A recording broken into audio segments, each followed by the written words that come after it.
जब माँ जी शहर पहुंची तो बेटे बहू ने बहुत अच्छे से स्वागत किया। लीजिए माँ जी चाय। अरे गर्मा गर्म पकोड़े ले आओ माँ के लिए। नीरू रसोई में गई और 2 मिनट में ही पकोड़े ले आई। जी ये लीजिए। बहू जादू से बनाए हैं क्या? अभी तो रसोई में गई थी। यम्मी। माँ जी शीला रसोई में पकोड़े तल रही है, मैं बस लेकर आई। हे भगवान, मेरा धर्म भ्रष्ट कर दिया तूने। अब तो गंगा जल से शुद्धिकरण करना होगा। दूसरे दिन, माँ जी मैंने नाश्ता बना दिया है, ऑफिस जा रही हूँ। पर अभी तो घर का सारा काम पड़ा है। शीला आती ही होगी, झाड़ू पोछा बर्तन कपड़े वो सब कर लेगी। हमारे जमाने में घर का सारा काम हम ही करते थे।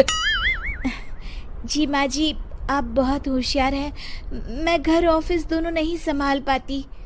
तो जरूरत क्या है घर से बाहर जाकर चाकरी करने की?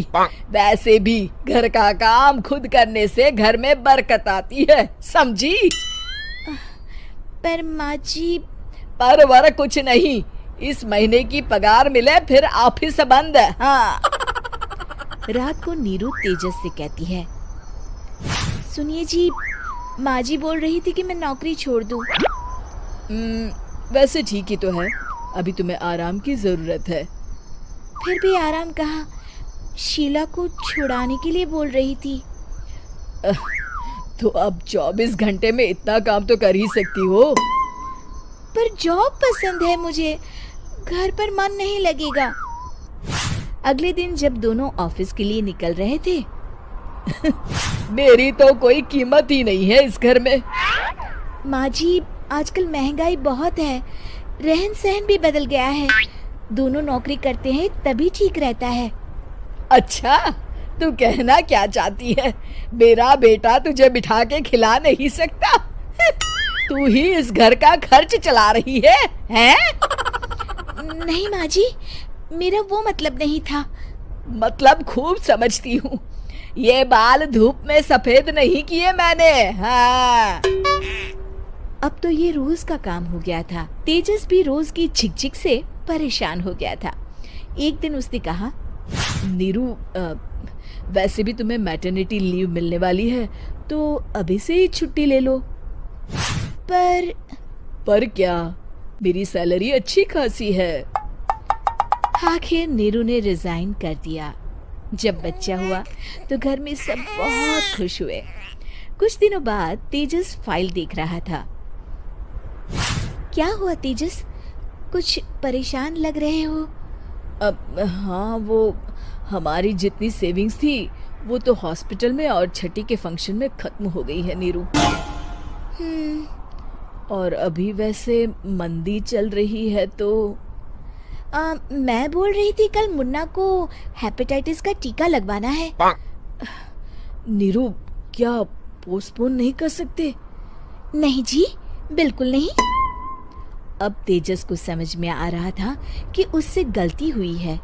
पैसों की कमी का असर घर के माहौल पर भी पड़ रहा था।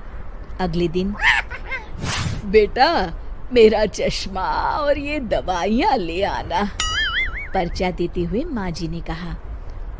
जी। तेजस मुन्ना के लिए दूध का डिब्बा और डायपर भी ले आना, और ये किराने के सामान की लिस्ट है, इसे भी लाना है। तेजस गुस्से में लिस्ट मरोड़कर फेंकता है और चिल्लाता है, पैसे क्या पेड़ पर उगते हैं? ये ले आना वो ले आना। अरे पर ये जरूरत का सामान ही है। वो गुस्से में बिना कुछ कहे ऑफिस चला गया। अरे लंच तो ले जाइए। नीरू दौड़कर डिब्बा पकड़ाती है। एक दिन खाना खाने के बाद, नीरू अब तो मुन्ना कुछ बड़ा हो गया, तो अब तुम वापस ज्वाइन कर लो ना जॉब। पर इस रिसेशन में जॉब मिलना बहुत मुश्किल है। ट्राई तो करो।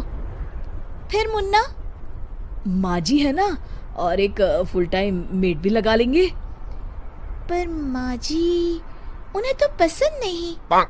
तभी माँ जी वहाँ आ जाती है और प्यार से नीरू के सर पर हाथ फेरते हुए बोलती है, अब मेरी समझ में आ गया बहू, पहले के और अब के समय में अंतर है। तुम काम शुरू करो, मुन्ना की जिम्मेदारी मेरी। मेरी प्यारी माँ जी। ये कहकर नीरू उनके गले लग गई। शिक्षा, परिवर्तन संसार का नियम है, हमें भी समय के साथ चलना चाहिए। उम्मीद है कि आपको हमारी ये कहानी पसंद आई होगी।